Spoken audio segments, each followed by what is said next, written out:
Hi, hello everybody. Welcome again to another session of one question a day. The question that we are going to discuss is the maxillary permanent second molar with our relevant diagrams. These teeth are located distal to the first molar and mesial to the third molars in the maxillary arch. They have 4 cusps and 3 roots.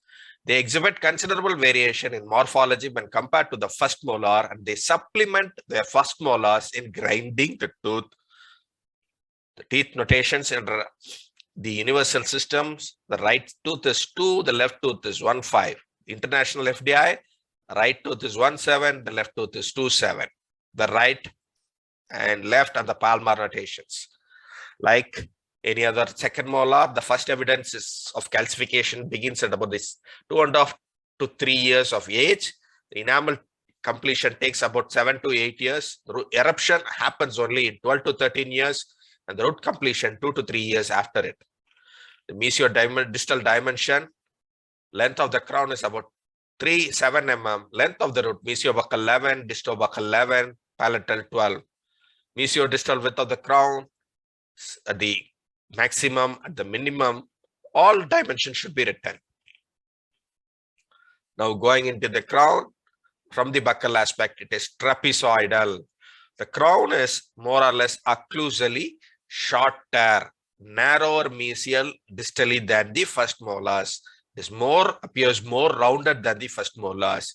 We have buccal grooves like in first molars separating the buccal cusp. So what we see is 2 cusps. The distobuccal cusp, mesiobuccal cusp.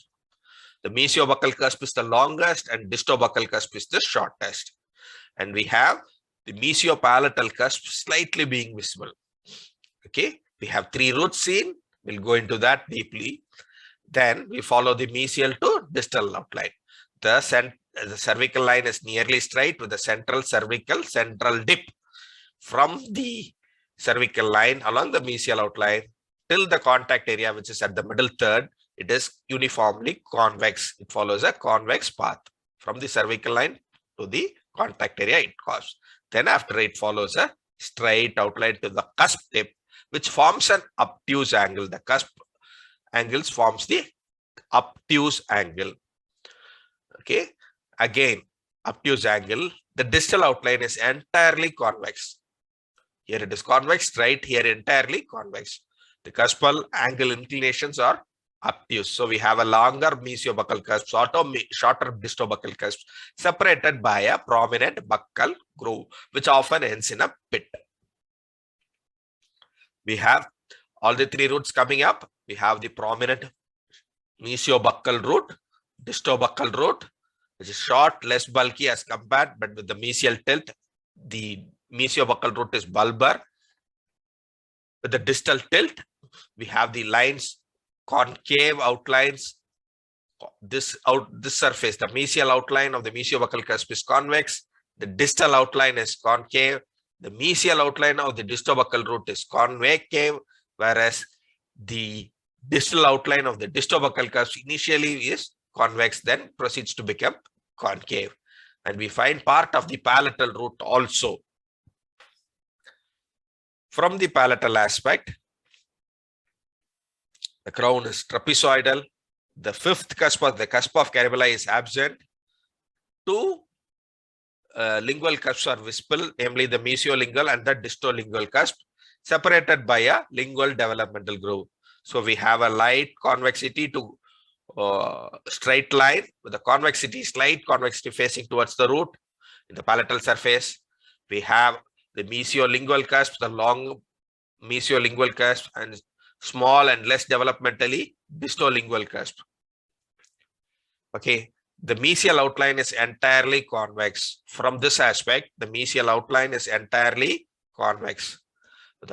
We find the 2 cusps separated by the lingual developmental groove, whereas the distal outline is straight to convex.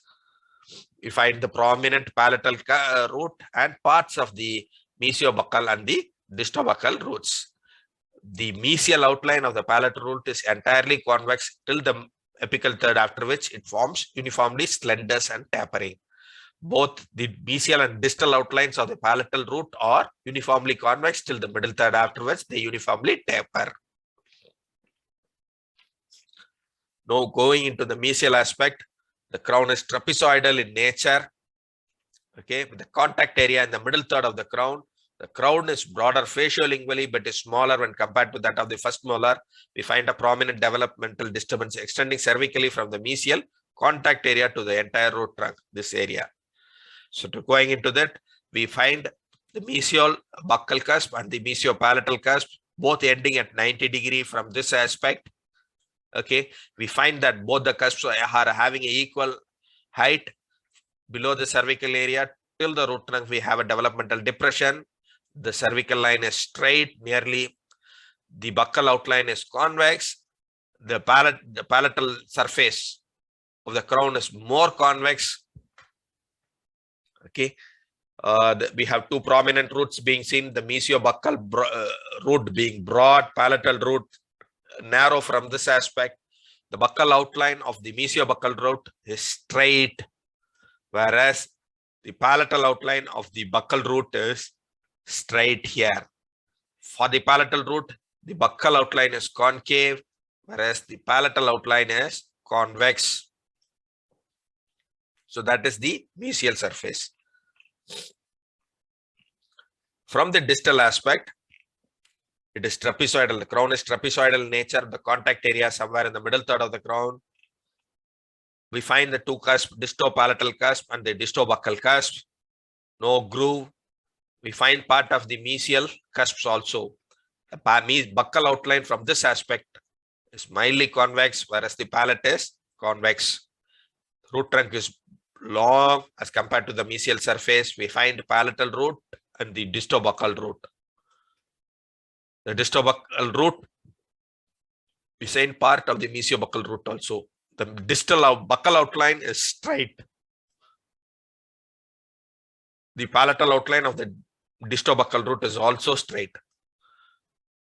The buccal outline of the palatal root is concave, whereas the palatal outline of the palatal root is initially concave till the middle third, after which it becomes a convex. Right? That is the mesial and distal surface. Now going into the occlusal aspect, you find all four cusps: distobuccal cusp ridge, distobuccal cusp, mesiobuccal cusp, mesiolingual cusp, distolingual cusp. Okay, each one of them having their prominent cuspal ridge bounded by the mesial marginal ridge, distal marginal ridge. Each one of them having their own cuspal ridge, and we find the oblique ridge also to be prominent in this conditions. So the prominent cusp for the mesiobuccal, mesiolingual, distobuccal, distolingual. The grooves are the supplemental grooves. Pits are also seen, not so prominent developmental grooves. The ridges are the cuspal ridge, triangular ridges, mesial marginal ridge, distal marginal ridge. Triangular ridge, both the ridges. We find the transverse ridge and less prominent oblique ridge running from the mesiopalatal to the distobuccal. The roots we have discussed: mesiobuccal, distobuccal, palatal. We have three pulp canals, 3 or 4 pulp horns depending upon the whole concept, and we have a mesiobuccal, which is the longest of them all. So the crown in ascending order, the cuspal size is mesiobuccal, mesiolingual, distobuccal, distolingual, which is the most smallest cusp.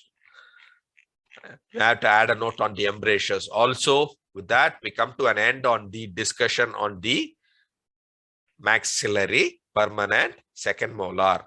Continue with visiting our channel, and till we meet again to another day with another question. Happy learning.